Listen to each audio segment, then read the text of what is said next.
sebut innallaha ghaniyun hamidun. Allah maha kaya lagi maha terpuji. Dia tidak mengambil manfaat dari keimanan kita. Kita puasa hari ini, kita bangun malam, kita berzikir berjuta, kita baca Quran sampai khatam beratus kali tuan-tuan. Kita tak tidur malam, kita sembahyang pecah-pecah dahi tuan-tuan. Kita sedekah sampai habis miskin kita tuan-tuan. Tidak menambah, Allah tak berhajat di atas amal-amal kita tu tadi. Bahkan Allah pulang balik. Yang kita beri, kita keluar, kita buat, Allah beri balik pada kita, orang yang buat. Allahu Akbar, hebatnya Tuhan.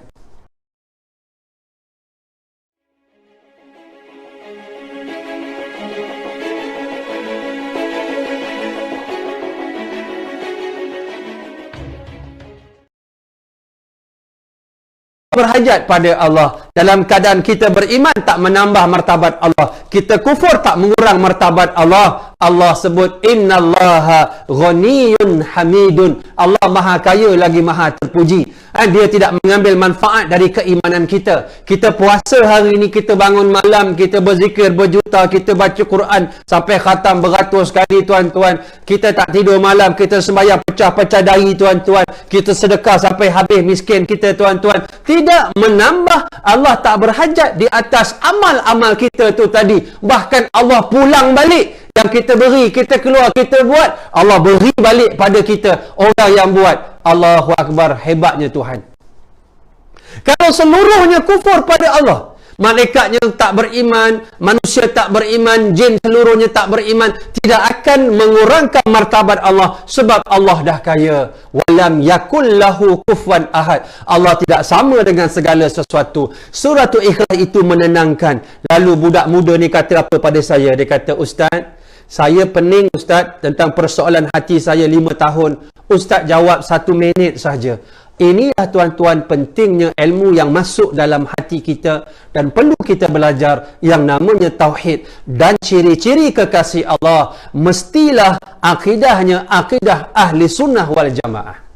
Sebab di sana ada qadariyah, di sana ada jabariyah, di sana ada murjiah, di sana ada Mu'tazilah. Dan semua benda-benda ini tak ada lagi pada zaman kita tuan-tuan.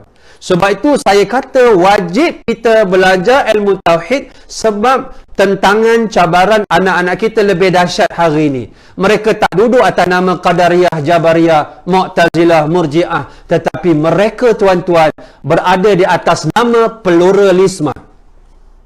Semua agama semua sama pergi ke syurga. Liberalisme, kebebasan berfikir. Orang ni masuk kebebasan al-hurriyah fit tafkir. Perbezaan kita Islam memberikan kebebasan berfikir. Kebebasan berfikir dalam Islam membawa kita lebih dekat kepada Allah. Liberalism, cara berfikir dia masuk semua orang tu bebas berfikir. Dia nak melepaskan pemikiran daripada hidup bertuhan sehingga mereka bebas hidup. Hari ni puasa boleh, besok tak puasa boleh. Hari ni solat boleh, esok tak solat tak apa. Hari ni pegang anjing boleh, awan tu touch a dog, besok awan tu touch a pig. Hari ni nak pegang babi boleh, besok nak pegang anjing boleh, lusa nak pegang kucing boleh. Everything impossible is nothing. Tak ada benda yang impossible dalam kehidupan ini kerana terlalu bebas. Ini pemikiran liberal. Ada pemikiran lain yang namanya secularism, yang dipanggil bahasa Arab ilmaniyah, iaitu membezakan, menafikan ataupun menolak agama dalam kehidupan dunia. Ini yang mereka bawa, yang dipelopori oleh Martin Luther di Jerman dengan satu gerakan Protestan yang dipanggil what you owe to God, you pay to God. What you owe to Kaisar, you pay to Kaisar. Dalam bahasa Arab dipanggil malillah lillah wa mali kaisar li kaisar. Hubungan kamu dengan Tuhan dekat tempat ibadah, church, temple, kuil, synagogue, tokong, masjid, surau. Adapun di luar dari kehidupan dunia kamu, agama kamu, there is no God. Tak ada Tuhan. God is dead. Tuhan dah mati. Sebab itu dalam keadaan itu dia memisahkan dalam agama sebagai ad-din. Syara'a lakum minad dini ma lam ya'zam bihilah. Am lahum syuraka'u syara'u lahum minad dini ma lam ya'zam bihilah. Adakah mereka itu ada Tuhan-Tuhan selain daripada Allah yang menentukan hidup mereka, syariat mereka?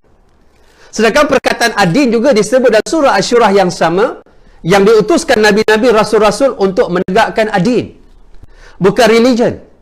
Allah sebut dengan perkataan syara'a lakum min ad-dini ma wasa bihi Nuhan walladhi auhayna ilaika wa ma wasayna bihi Ibrahim wa Musa wa Isa an aqimu din wa la tatafarraqu kabura 'alal musyrikina ma tad'uhum ilaihi.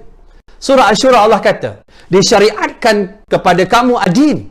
Kepada siapa? Nabi Nuh. Kepada kamu wahai Muhammad dan rasul-rasul sebelum daripada kamu, Ibrahim, Musa dan Isa, an aqimuddin. Ini yang dipanggil iqamatiddin, menegakkan Islam sebagai satu cara hidup yang lengkap. Sebab tu kita kena faham yang dikatakan adin. Malik yaumiddin, adin. Lakum dinukum waliyadin, adin. Al-yawma akmaltu lakum dinakum wa atmamtu alaikum ni'mati wa raditu lakumul Islam madina, din. Inna dina indallahil Islam, din. Semua perkataan adin, din ini dalam Al-Quran membawa maksud Islam is a complete way of life. Islam ialah satu cara hidup yang lengkap, yang sempurna, yang kamil, mutakamil, yang sempurna dan menyempurnakan. Dan bila kita masuk Islam ini, Allah sebut dengan keadaan surah Al-Baqarah 208, ya ayyuhalladzina amanu udkhulu fi silmi kafa wa la tattabi'u khutuwati syaitan innahu lakum aduwwum mubin. Tengok, wahai orang yang beriman, masuklah kamu dalam Islam menyeluruh, kafatan. Apa dia? Rukun Islam dan hukum Islam. Ini yang kita sebut rukun Islam yang 5. Bermula dengan kalimah syahadah, solat hak wajib, solat sunat, puasa wajib, puasa sunat, zakat wajib, sedekah sunat, haji wajib, umrah sunat. 5 ketul rukun Islam. Di sana ada hukum Islam. Hukum Islam ini yang kita kena sebut yang dipanggil muamalah antara kita dengan manusia. Di sana ada hubungan, ada fiqh-fiqhnya. Di sana ada hukum apa? Hukum jual beli Islam, hukum rumah tangga Islam, hukum jenayah Islam, hukum kenegaraan Islam. Semua hukum-hukum ini perlu ditegakkan dalam sebuah negara Islam yang berdaulat. Dicampurkan menjadi Islam. Dua benda ini yang menentukan yang disebut sebagai Islam, yang dibawa oleh Nabi, yang Nabi laksanakan di mana? Di Madinatul Munawwarah setelah berdakwah 13 tahun, pembinaan akidah 13 tahun di Makkah, berhijrah ke Madinah 10 tahun Nabi menegakkan baldatun tayyibatun warabun ghafur. Nabi menegakkan sebuah negara yang makmur, yang mendapat keampunan daripada Allah dengan melaksanakan segala titah-titah perintah Allah dalam Al-Quran, hududnya, qisasnya, ta'zirnya, apa saja yang kita belajar pada hari ini merupakan pantulan daripada adin. Dan sebab itu kita lihat yang namanya secularism, yang namanya pluralism, yang namanya apa lagi? Liberalism, yang namanya ism ini, ideologi ini yang masuk meresap dalam hati anak kita. Dahsyatnya tuan-tuan tengok Twitter hari ini, anak-anak muda, Allahu Akbar, takut tuan-tuan. Kata-kata anak muda kita belasan tahun, dia kata apa? Seronok, kata dia, sejak murtad ni jadi seronok raya jadi seronok sejak murtad. Seronok. Ini kata-kata anak muda kita yang mengaku Islam, nama Muhammad, namanya Abdul Karim, namanya Abdul Ghafur. Dalam keadaan mereka ini seronok, dalam keadaan perkara ini bukan saja merobek, seolah-olah dia sudah menjadi orang yang terkeluar daripada akidah Ahlussunnah wal Jamaah, wa na'udzubillahi min dzalik. Tuan-tuan boleh tengok dalam internet, dalam Facebook, nama page-page Malaysian Atheist. Malaysian Atheist. Nama lagi Warung Atheist. Satu lagi proud become murtad. Tuan-tuan, semua ni nama Islam.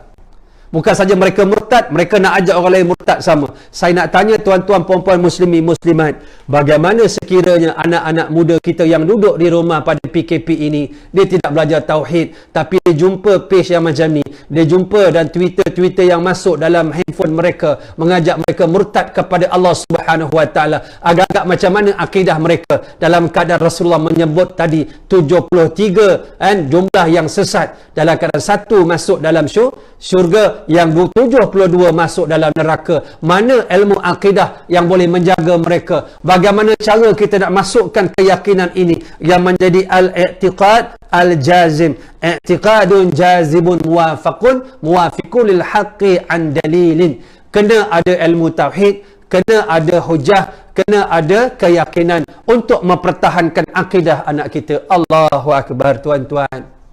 Jangan kita terperdaya dengan perkataan Murji'ah, Qadariyah, Jabariyah, Mu'tazilah, Khawarij, Syiah, yang mana kadang-kadang benda itu kita anggap satu yang ditulis di atas lembaran sejarah. Tapi hakikatnya yang masuk dalam handphone, smartphone anak-anak kita, ya salam, ya Allah, ya Rabbi. Supaya Allah dapat menjaga anak-anak kita. Kalau kita juga tak faham benda ni, apa lagi yang kita dapat memahamkan anak kita yang tidak faham. Dan sebab itu syarat tadi yang disebut ciri-ciri kekasih Allah yang kita sebutkan, iaitu ciri yang keenam, dia mesti duduk di atas akidah ahli sunnah wal jamaah.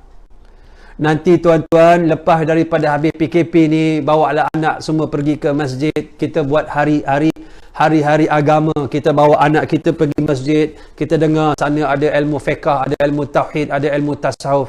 Sebab bahaya duduk di akhir zaman. Dan sebab itu kita anggap zaman jahiliah, orang kata Muhammad bin Qutb, tuan-tuan, dia ada satu kitab, nama dia kitab Jahiliyatul Qarnil Ishrin. Kata Muhammad bin Qutb dalam kitab dia Jahiliyah Kurun ke-20, dia kata yahsabul kathiruna anna jahiliyata fatratun muayyanatun minaz zaman kana fi jaziratil Arabiyah qabla al-Islam. Ramai yang menganggap jahiliyah itu zaman yang berlaku di semenanjung tanah Arab sebelum Islam, ketika Nabi lahir. Ini satu pahaman yang salah. Jahiliyah tidak merujuk kepada bodoh, tuan-tuan.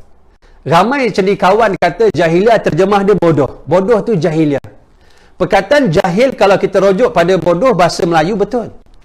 Tapi pada bahasa Arab salah. Sebab merujuk kepada Al-Quran. Ambil ni 4 ayat ni, tuan-tuan boleh rujuk. Tuan-tuan cuba tengok. Antaranya surah Ali Imran, ayat 154, surah ketiga, juzuk keempat. Tuan-tuan boleh rujuk perkataan yazunnuna billahi ghairal haqqi zannal jahiliyah. Perkataan jahiliyah ada. Mereka memberi sangkaan buruk kepada Allah dengan sangkaan buruk Arab jahiliyah. Macam kita hari ini, kita ada satu sangkaan buruk, zon. Sangkaan buruk pada Allah. Seolah-olah sangkaan buruk kita orang-orang Arab jahiliyah. Bila ikut Islam tak maju. Bila kita sembahyang, solat-solat hajat ni leceh lah ustaz. Apa nak sembahyang ni ustaz? Apa nak tutup aurat ni ustaz? Dia lekehnya Islam. Dia menganggap Allah tu macam uncle dia, macam pakcik dia je. Kan? Ini Allah sebut perkataan jahiliyah. Ali Imran 154 surah ketiga juzuk keempat. Kedua, tuan-tuan, hujah saya surah Al-Ma'idah ayat 50, surah yang kelima, juzuk yang keenam. Saya bagi ayat, bagi surah, bagi juzuk lagi. Kan? 50 ayat Al-Ma'idah ayat 50 surah kelima, juzuk keenam. Allah sebut afa hukmal jahiliyati yabghun wa man ahsanu minallahi hukman liqaumin yuqinun. Apakah hukuman jahiliyah yang mereka inginkan? Siapa yang lebih baik dalam mengatur urusan hidup manusia, undang-undang peraturan manusia selain daripada Allah Subhanahu wa taala yang berhubung kait dengan hukum. Maksudkan hukum Allah lebih rendah daripada hukum makhluk. Hukum Allah tadi kita dah bincang tauhid. Hukum Allah ni perbuatan Allah. Membuat hukum ini perbuatan Allah. Perbuatan Allah tak sama dengan perbuatan makhluk. Tiba-tiba ada orang mengatakan hukum manusia lebih tinggi daripada hukum Allah. Allahu Akbar. Ada manusia mengatakan hukum manusia ni lebih tinggi daripada hukum Allah. Mengatakan hukum manusia dengan hukum Allah sama pun tak boleh. Apatah lagi mengatakan lebih tinggi. Yang mengatakan lebih tinggi ni, tuan-tuan, yang namanya Muhammad, Khadijah, yang namanya Qasim, yang baca Quran, yang tadarus. Yang ketiga, Allah sebut perkataan jahiliyah lagi. Allah sebut dalam suratul Ahzab. Ayat berapa tu? Suratul Ahzab ayat 33, surah 33, juzuk 22. Surah 33, surah 33, ayat ni pun 33, juzuk 22. Wa qarna fi buyutikunna wa la tabarrajna tabarrujal jahiliyatil ula. Apa kata Allah Subhanahu wa taala? Wahai isteri-isteri Nabi, wahai perempuan yang beriman, janganlah kamu bermakeup, bersolek, bertabaruj seperti perempuan Arab jahiliah, yang ketika itu menjadi sumber memuas nafsu lelaki. Ketika itu tak ada nilai. Ketika itu perempuan digolok, digadai, alat memuas nafsu laki-laki. Sehingga kan menanam wanita itu yang lahir, kalau baby dia lahir perempuan, Allah sebut dalam Quran, wa idza busyira ahaduhum bil unsa zalla wajhuhu muswaddan wa huwa kazim. Bila lahir anak perempuan, mak bidan beritahu, mamat hang dapat anak perempuan, muka ayah merah menjadi hitam kerana terasa malu sangat. Lalu apa pilihan? Sama ada dibela dalam keadaan yang hina, aw yadussuhu fit turab, ataupun ditanam hidup-hidup di dalam tanah. Allahu Akbar. Sebab itu pada amalan Arab jahiliah, menanam anak hidup-hidup satu kemuliaan, kerana tujuan maksud dia nak menjaga maruah keluarga. Lalu tanam anak tu satu kemuliaan. Sebab itu disebut dengan perkataan tabaraj. Waqarna fi buyutikunna wala tabarajna tabarrujal jahiliyatil ula. Jangan kamu bermakeup bersolek dengan penampilan Arab jahiliah, wanita Arab ketika itu, sebagai simbol seks. Sebab itu ada auratnya, ada kaedah keluar rumah, cara kita nak bekerja. Menolong suami itu adakah keperluan ataupun kewajipan? Kalau kewajipan, silakan. Kalau keperluan, tak perlu keluar. Kerana apa? Kerana kalau kita keluar tanpa kefahaman kita, apakah hukum perempuan yang keluar rumah, dia boleh mengundang kepada fitnah. Keluar rumah dalam keadaan mutabarrijan, muta'atiran, keluar berwangi, bersolek, bermakeup, penampilan ini, dia merosakkan aurat, merosakkan konsep aurat. Bertudung tak semestinya tutup aurat. Bila menutup aurat, pasti dia bertudung. Sebab ada yang pakai tudung comel, bajunya longgar, bajunya ketat. Ada yang bajunya tak ketat tapi jarang. Ada yang tak ketat, yang tak jarang. Tapi ada pula benda-benda lain, mukanya dengan penampilan yang dikeluarkan. Bagaimana Siti Aisyah radhiyallahu anha kata, apabila aku bersama Rasulullah, akulah perempuan paling cantik kat dunia. Bila aku keluar ke orang ramai, akulah perempuan paling hodoh dalam dunia. Maksudnya keluar rumah dengan penampilan plain face, dengan muka yang plain, natural beauty, bukan yang di make up, yang dibedak, yang digincu, dengan penampilan yang boleh mengundang kepada maksiat, yang berwangi-wangi. Muta'aturan kata Nabi, pakai minyak wangi dekat KL, orang dekat Perlis boleh bau wanginya kita sebagai perempuan. Attraction, menarik semangat nafsu laki-laki untuk memandang dengan nafsu, sedangkan kita ini untuk suami kita yang sah saja. Dan bermakeup mutabarrijan, perempuan yang begini, yang Nabi kata berjalan lenggang-lenggang kangkung macam itik pulang petang, perempuan ini kata Rasulullah tidak mencium bau syurga Allah, sedangkan bau syurga boleh dicium dengan jarak berpuluh tahun perjalanan akhirat. Kita duduk depan rumah ni, isteri masak laksa kat dapur, kita bau daun kesum masuk kat lubang hidung kita. Oh, dia masak asam pedas. Oh, dia masak laksa utara. Oh, dia masak laksa Johor, bau daun kesum. Kita bau daun pandan, duduk kat depan ni, isteri kita kat dapur, kita bau daun pandan, kita pun mengagak-ngagak. Entah-entah isteri aku buat pengat pisang, entah-entah dia buat pengat apa? Pengat keledek. Entah dia buat apa? Dia buat pengat ubi, pengat macam-macam pengat, kerana kita bau daun pandan. Tuan-tuan, daun pandan, daun kesum kita boleh hidu dengan jarak yang jauh dari dapur ke depan. Syurga Allah boleh dihidu dengan jarak berpuluh tahun perjalanan akhirat. Tiba-tiba bukan masuk syurga, bau syurga pun tak boleh cium, tuan-tuan. Masalahnya yang kita sebutkan itu, kadang-kadang isteri kita, kadang-kadang ibu kita, kadang-kadang adik perempuan kita, kadang-kadang kakak kita, dalam keadaan ini yang disebutkan oleh Allah, seperti penampilan perempuan Arab jahiliyah. Perkataan jahiliyah disebut dalam suratul Ahzab tadi, ayat 33, surah 33, juzuk 22. Dan sebab itu bila kita sebut, tuan-tuan, perkataan ini, kita lihat jahiliyah ni, saya dah bagi 3 dah, saya bagi yang keempat.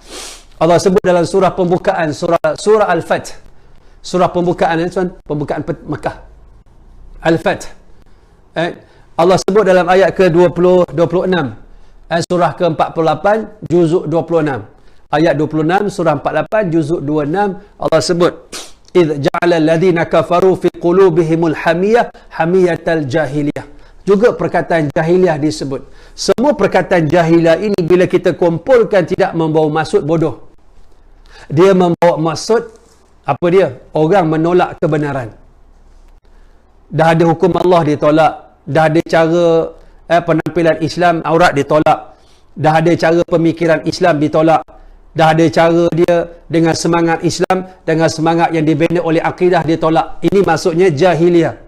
Sebab tu perkataan jahiliyah itu kata Muhammad bin Qutb yang meninggal, yang telah menulis kitab Jahiliyatul Qarn al-20, dia kata jahiliyah itu tidak boleh ditarifkan pada zaman dan masa yang tertentu, sebab jahiliyah itu berterusan sampai hari kiamat. Dan sebab itu Umar Al-Khattab kata, tengok ni, Umar Al-Khattab kata, yang kata ni siapa?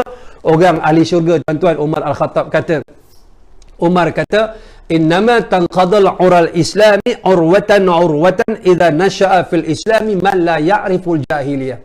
Dan sesungguhnya ikatan Islam ni akan terongkai satu demi satu sekiranya yang hidup dalam Islam itu, orang yang beriman, dia tidak kenal jahiliyah. Sebab itu masalah akidah kita rosak kerana apa? Kita tak kenal apa yang merosakkan akidah kita, akidah anak kita. Dengan ideologi yang saya sebutkan itu tadi, dia menggoncang akidah anak kita. Atheismnya, sekularismnya, pluralismnya, liberalismnya, semua ini merosakkan akidah anak kita, menyebabkan akhirnya anak kita melepaskan diri daripada ikatan Tuhan, ikatan agama, akhirnya mempertikaikan Allah, mempertikaikan Rasulullah, mempertikaikan Quran. Akhirnya anak kita tidak hidup di atas apa dia sebut, hidup sebagai orang Islam yang beriman.